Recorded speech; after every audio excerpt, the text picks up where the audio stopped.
Guys, good morning. I am Renu Yadav and today our topic the abolition of slavery. ये 9th class का history का first chapter है और हमारा last part भी है। चैप्टर काफ़ी लेंदी था। हमने इससे पहले जो किया था उसमें क्या था, did women have a revolution. क्या वुमेन को जो रिवोल्यूशन स्टार्ट हुआ था उसमें वुमेन को पार्टिसिपेट, जो मूवमेंट स्टार्ट हुआ था उसमें वुमेन का क्या पार्टिसिपेट था और क्या उसका जो एम था कि वो उनको राइट टू वोट मिले वो पूरा हुआ या नहीं हुआ। तो ये हमने लास्ट वीडियो में कर लिया था कि लास्ट में फ्रांस ने जो है वुमेन को राइट टू वोट दे दिया था। आज है कि अब स्लेवरी आ गया कि स्लेवरी को किस तरीके से एबोलिश किया गया, स्लेवरी को किस तरीके से ख़त्म किया गया। तो let us start. The most revolutionary social reforms of the Jacobin club, जो जैकोबिन क्लब था उसने स्लेवरी को एबोलिश कर दिया था फ्रेंच कॉलोनीज में। बट जो दूसरी कॉलोनीज थी जो कैरिबियन की और अदर कॉलोनीज थी, मार्टिनो, गुल्ड and the San Domingo, in colonies में क्या होता था कि सप्लाई होती थी किसकी, तंबाकू की, इंडिगो की, शुगर की और कॉफ़ी की। तो जो यूरोपियन जो थे, वो जो मिडिल क्लास यूरोपियन थे, वो क्या चाहते थे कि ये हम अपने अकॉर्डिंग करें, मतलब हम खुद जाए और खुद करें। तो खुद वहाँ जब जाकर करेंगे तो ट्रांसपोर्ट का भी खर्चा लगेगा, मार्केट में और भी दूसरी एक्टिविटीज़। तो इसलिए कहा इन्होंने कि वो हमारे पास ऐसे कैंडिडेट हो जो हमारे काम को कर सके एज ए लेबर। तो अब इन्होंने क्या किया, इसके लिए ये लोग खुद ही वहाँ पर गए और उन्होंने स्लेव सिस्टम को स्टार्ट किया कि वहाँ कुछ लोग रखेंगे, वो लोग हमारे काम को मतलब वर्कर के रूप में काम को करेंगे। Unfamiliar land mean the shortage of labour industry. अब जब यूरोपियन लोग थे वो सभी ये चाहते थे कि हम अपने अपना बेनिफिट के लिए वहाँ इंडस्ट्री सेटअप कर दें, तो लेबर की शॉर्टेज पड़ने लग गई।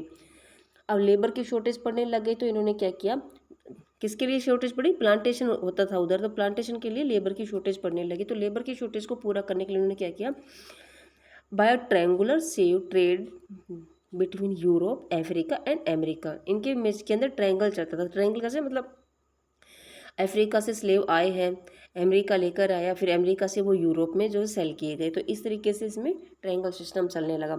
The slave trade began the 17th century, और ये कब से चल रहा था, 17th सेंचुरी से चल रहा था। वहाँ पर जो है पोर्ट बनाए गए बोर्डोग्स में, और वहाँ पर स्लेव को जो है सेल किया जाता था।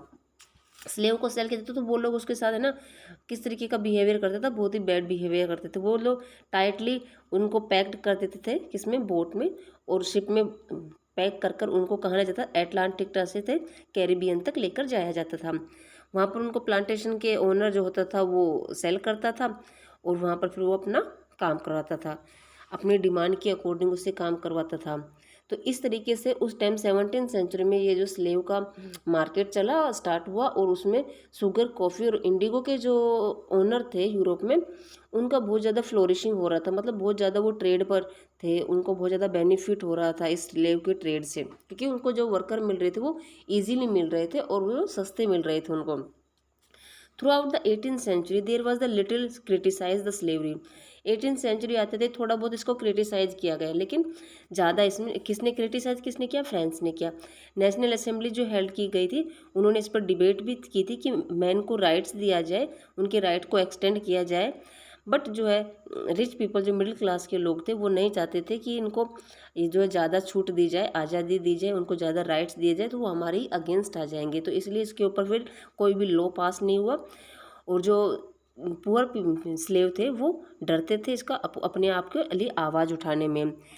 Income depend on the slave trade, क्योंकि ये बिजनेसमैन तो ये भी जानते थे कि हमारी जो इनकम है वो स्लेव के ट्रेड से ही हमें बेनिफिट मिलता है। It was finally convention the which the 1794 legislated the free for all the slave French. लेकिन इनके साथ ज़्यादा बिहेवियर जो ख़राब होता था, तो फ्रेंच ने क्या किया, 1794 में लेजिस्लेटेड में एक लॉ पास किया, और उसमें कहा कि स्लेव को ओवरसीज कर दिया जाए, मतलब छोड़ दिया जाए, अब ये अपनी मर्जी से काम करेंगे, ना कि इनको हम खरीद और बेचेंगे। नेपोलियन कुछ टाइम के लिए जो है ये लेटर 10 ईयर तक फ्री रहे, उसके बाद नेपोलियन आया और नेपोलियन ने वापस से स्लेवरी स्टार्ट कर दी।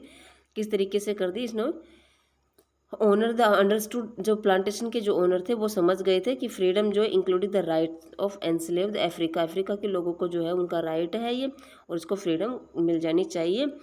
नेपोलियन ने क्या स्टार्ट किया था कि राइट टू, हाँ मतलब कि लोगों का राइट, नेपोलियन ने इसे फ्रीडम कराने में भी हेल्प की थी। फ्रेंच कॉलोनीज ने 1848 में लास्ट में क्या किया, फाइनली इनको एबोलिश कर दिया। मतलब अब स्लेव प्रथा जो है ख़त्म हो गई थी एक प्रकार से। अब लोग अपने एज ए वेजेस के ऊपर, वो पर डे वेजेस के ऊपर काम करते थे अपनी चॉइस से। नेक्स्ट है हमारा रिवोल्यूशन ऑफ एवरीडे लाइफ। अब जो है स्लेव भी ख़त्म हो गए हैं, मोनार्की भी ख़त्म हो गई है, यूनिफिकेशन भी हो गया है, फ्रांस जो है नेशन स्टेट भी बन गया है। अब है कि लाइफ, लोगों की लाइफ किस तरीके से चेंज हुई।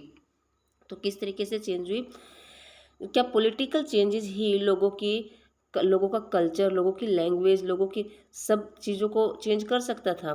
1789 में इस तरीके की फ्रांस ने जो है नोटिस किया, फ्रांस की गवर्नमेंट ने, कि मैन, वुमेन और चिल्ड्रन में किस तरीके का चेंजेस आया है। तो हमें भी कुछ जो है चेंजेस इसमें करना चाहिए। इनको इक्वलिटी और लिबर्टी एंड इक्वलिटी के रूल्स को हमें फॉलो करना चाहिए, और इनको जो है कुछ राइट्स और एक्स्ट्रा करने चाहिए। एवरीडे प्रैक्टिस में किस तरीके से जो हमने रूल्स बनाए हैं वो अब तक ये लाइफ में लेकर नहीं आ पाए, तो उनको हम इसकी हेल्प करेंगे, और इससे इनको लाइफ में, एवरीडे की प्रैक्टिस के लाइफ में वो सारे रूल्स हम इनको देंगे या इनको एक्सेप्ट करवाएंगे, ताकि ये अपनी डेली की लाइफ में उनको फॉलो करें। One important law is the came into the effect of the soon after the storming of the Bastilles the summer 1789 में। 1789 में एक लॉ पास किया गया, क्या पास किया गया था कि एबोलिशन ऑफ द सेंसरशिप। पहले क्या थी, सेंसरशिप लगी हुई थी कि कोई भी प्रेस फ्रीडम नहीं था, कोई भी राजा के प्रति नहीं बोल सकते थे, एक इकट्ठे नहीं हो सकते थे। लेकिन अब इन्होंने क्या कर दिया, इस एबोलिश कर दिया सेंसरशिप को, कि आपको राइट है, आप कोई भी मटेरियल, कोई भी टॉपिक पर आप लिख सकते हो, अपने कल्चर को, एक्टिविटीज़ को चेंज कर सकते हो, बुक्स, न्यूज़पेपर पढ़ सकते हो, उसमें कोई भी आर्टिकल्स डाल सकते हो, राजा के बारे में भी आप लिख सकते हो। अब इनको ये क्या मिल गई थी, फ्रीडम मिल गई थी। Now the declaration of the right the man, इससे पहले जो मैन ने राइट के लिए लड़ाई लड़ी थी, अब वो इनको पूर्ण रूप से मिल गया था कि आपके साथ यदि गलत होता है तो आप पर्टिकुलर पर्सन भी जो है आवाज़ उठा सकता है। And citizen proclaim freedom to speech, लोगों को पहले स्पीच देने की फ्रीडम नहीं थी, सेंसरशिप लगी हुई थी सब, लेकिन अब इन्होंने कहा कि हाँ आप स्पीच भी दे सकते हो। And the expression of the natural right, और जो आपके नेचुरल राइट उसको एक्सप्रेस भी कर सकते हो। Newspaper, pamphlet, books and the printed pictures flooded the town and the France of the every traveler rapidly into the countryside। और अब ये लोग एक जगह से दूसरी जगह पर घूम फिर सकते थे, एक प्रकार से फ्रीडम ही हो गए थे।